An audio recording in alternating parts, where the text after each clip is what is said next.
and it's like, whoa, and it blows your mind. It's all the shading and stuff. It's really well shaded. Everything looks so rounded. And you're really going to think that it's a game that's a generation ahead of its time. Yeah. It's brilliant. Last second timing stuff in there where you have to jump real quick. I think a lot of people are going to be surprised at the kind of game that Donkey Kong Country is.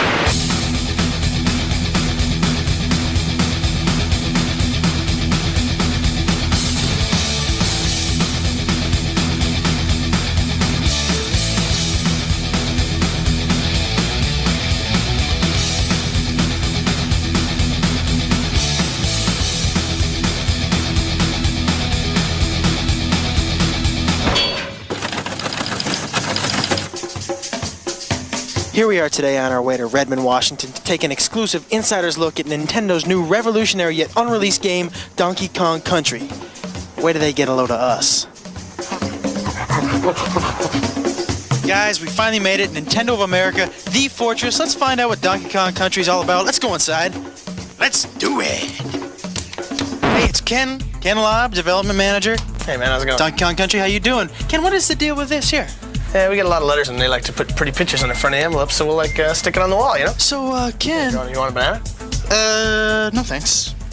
Ken, I want in on this Donkey Kong Country thing. I want on the inside. I don't know. Ken, me and you, pal, we go back a long way? Come on. What do you think? Old time's sake? Okay, I'll take you to the treehouse. The treehouse? Gotta hope there's no climbing involved. Here it is. What's the password? Diddy. Password? Diddy?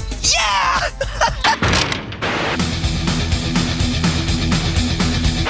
You know, after about 1,000 ditties, we finally get into the treehouse. We're gonna say hello to Tony Harmon. He is the product development manager here at Nintendo. Tony, how you doing? Pretty good. Welcome to the treehouse. Thank you very much. And I want to know, the story behind the game. I'm here to talk about the story. I'm the wrong guy. We need to get Dan here. This is Dan Osen. Oh, Dan! What's up? How are you? Pretty good. Good, Dan. I want to know something about this story. Basically, we had a chance to kind of create a new story for Donkey Kong. We gave him a world to live in, some supporting characters. Foremost among those, Diddy Kong, the little Kong wannabe monkey guy. Little Kong wannabe? He's a cool little dude who follows Kong around, tries to be just like him. The story actually picks up with Diddy sitting in the jungle guarding the banana horde. No sooner does the storm start, nightfall, Kremlings come, stuff Diddy in the barrel. What are... Kremlings are the tribe of evil reptilian beings who inhabit the island, and they're very envious of Kong's banana stockpile. As we all are. Yes, as anyone would be. Yeah. And they stuff Diddy in the barrel, punt it in the bushes, and grab all the bananas and take off with the loot. Donkey wakes up and... Next day, Kong wakes up, where's my bananas? He goes out to find him. Rescue his little buddy, find out where he is. But Kong's angry, he's got his little buddy back, but he needs his bananas. So we get the Kremlins, we got Diddy, and we get the big fella. Tony, did you have a favorite character? Are there more characters in this? There's a lot of characters. I like the whole Kong family. We got Cranky. Cranky's the star of the original Donkey Kong game. Still alive, is he? Dad or grandfather played that game. Wow. Then we also have Funky Kong. Funky is kind of the California surfing kind of Funky Kong. Yeah, he That's runs nice. Funky Flights, and the Funky Flights allow you to fly around to different parts of the game. We also got Candy Kong. Candy Kong is Donkey Kong's love interest. Okay, good. I was wondering, maybe I could take a look at the game? Yeah, sure. Right over here. These guys are so easy. Yeah. This is Armand, and this is Rich. Hey, how you doing? Oh, hey. These guys test Donkey Kong Country for a living. We have hundreds of areas in Donkey Kong Country, and these guys have to play each area probably 100, 200 times each, weeding out all the bugs. This is a prototype board. There's 8 chips on this, 4 meg each, which makes it a 32 meg game, the biggest game ever. 32 megs allows us to do a variety of action and a variety of backgrounds. We have snow levels, jungle levels, The pyramid type levels. pyramid levels, The cave scaffolding level. The forest levels. The industrial level. And underground, factories, all kinds of A lot of different bizarre levels in places that you wouldn't expect to find on an island. Yeah, it does. We've got a bunch of guys that call it goodies. These guys help you out. We got Ramby, who's a rhinoceros who bashes through some walls, helps you find some hidden areas. We got Winky the frog. He's bad. He can jump on top of a lot of chairs. Espresso either. Yeah, we got Espresso. That's an ostrich, a flying ostrich with these little bitty wings and goes flapping along the top of the screen. We have a lot of other special effects we do as well. On the snow level, we have 12 different layers of snow going back and forth. We have forest levels with parallax scrolls for dimension in the game.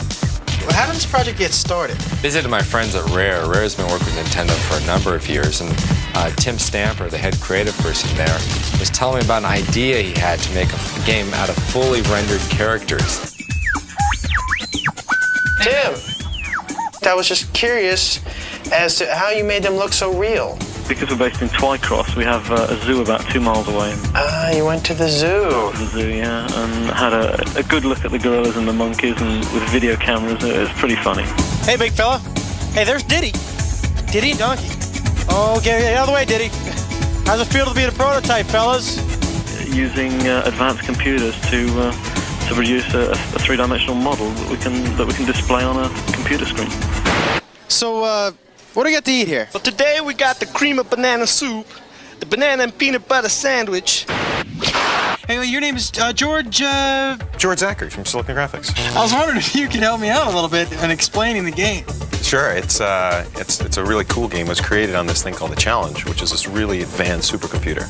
Basically, picture 20 supercomputers in a box. Now, with all this technology, am I going to have to buy an adapter for my home Nintendo? Not at all. In fact, when the game was created on the Challenge, it was basically specially output to the Super Nintendo game system. So it basically comes in a cartridge, you stick it in the system, and you play. How do we make the roundness, the 3D? Actually, it was created on the Challenge, first in wireframe. Actually, then you grow shade them, or you can Phong shade them, and then you actually texture map them. And you can even trilinearly bitmap interpolate. That sounds a little dangerous. Let me ask you this. I heard downstairs something about ACM Yeah, technology. that's advanced computer modeling. Basically, what you can do with it is it lets you create fully realistic, fully rendered 3D graphics, so the person has a sense of really being there. Same computers that were used in Terminator 2, Jurassic Park, new movies like True Lies, Mask. A year and a half later, we're closing on the finish of the game. All right, here we are. We're about to talk to two guys who play this game 24 hours a day, 7 days a week. And guess what, folks? Guess what? They get paid. This is Henry. Henry, say hello. Hey, what's up? Henry, we were wondering if maybe you could show us a couple tips, some pointers. Yeah, sure, no problem. That'd be great. Okay, well, this is the first level, and this is Donkey Kong's treehouse, and that's where we got our name from. And there's a banana arrow on top of the trees when you first start. Donkey Kong can drop down there, and he can knock the keg out of the floor, and he can roll it up against the wall and bounce back and ride it. And Donkey Kong will just cruise straight through the first part of this stage, and it's a good way to get people started off. You can just bowl over some of the tougher enemies that might have gave him a problem. Hey, you hungry? You want a banana? No. Well, I guess I could show you something else, too. This is a snow level later on in the game. It is snowing. Donkey Kong can now ride thin barrels and shoot out. And this one part here is a series of barrels, and if you can navigate it properly, almost perfect, and not miss anything, you can score a bunch of free men at the end of the level. A bunch of free men, not just one. A bunch. A blue balloon comes up, and Donkey Kong can grab it. There it is. Is it very hard? It's tough. You got to get it down perfect. And Wow, so you got a bunch of free men. Let's go talk to Isaac. This is Isaac. Isaac, say hello. Hello. Isaac, I was wondering maybe you could show us a couple more pointers. Possible? Yeah, I can do that. No problem. These guys are great. All right. What do we got? We got more snow. Yeah, we have more snow here. Okay. What we're gonna do is we're gonna jump on this igloo and use this really slow vulture. It looks peculiar. Peculiar enough to get us into a bonus level.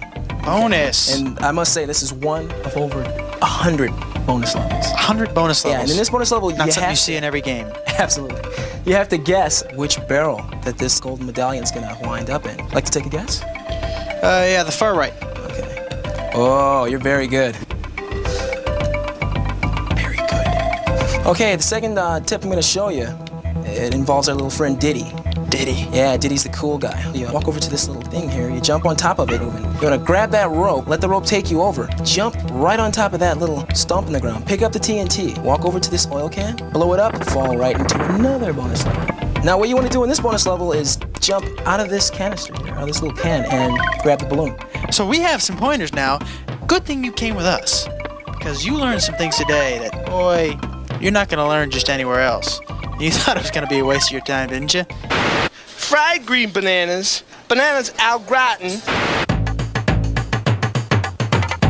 Video game music should draw you into the game. In Donkey Kong Country, we had graphics that were way beyond anything else that's ever been done. We were also hoping to get some music better than anything that's ever been done. This music, for example, is very upbeat, fits with the jungle. It's an early level. The level's not very hard. The music is kind of nice. Okay, now here we have the music that goes with the water level.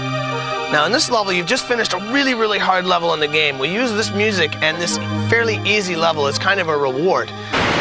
because the music is so good, we're putting this music on a CD. You know, something that's big in Japan for many, many years is game music on CD. Hasn't been a big hit in America because maybe the music hasn't been quite up to what you hear on the radio is every daytime. You're kind of losing it, dude. We got massive Smurfs attacking him on the scaffold level. What are the big blue buff? The reason why I like them is because, for one, they're big, they're blue, and they're buff. Well, then when you hit them, they kind of bounce. The morphing rocks. The Those morphing guys are rocks. so cool, man. You touch these barrels and the lights turn on and off. And these rock guys are just kind of rolled up. And you hit this light, they unroll and they start walking towards you. It's so cool. And you got to switch them on and off. Sounds a little scary. Yeah, On Guard's the fisher ride, and he just kind of pokes you with his swordfish front. And Pokes the bad guys. yeah, Actually- Do you guys get to ride? Do we get to ride minecart? Oh, yeah. The minecart was a favorite stage. That's your favorite stage? Yeah, it's a pretty cool stage. You're mining? What are we doing? You're on the tracks, and a lot of them are broken, so you gotta avoid, a lot of the broken tracks so you don't fall into the caverns. When we put this out, what do you think your friends are gonna think of this game? Well, I don't think really you have to tell them all that much. Once they see the pictures, it's just gonna be like, you have to have it, you know it, get it. It's one of those games you don't get bored with. You know, I've played it probably 100 times, over 100 times now, and I'm still getting better. I'm still getting better in stages. There's certain stages I can improve on and keep getting better. Tell you what, you better reserve this game before November 21st, because that's when it comes out in the stores. I already got mine.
Let's see what's in here.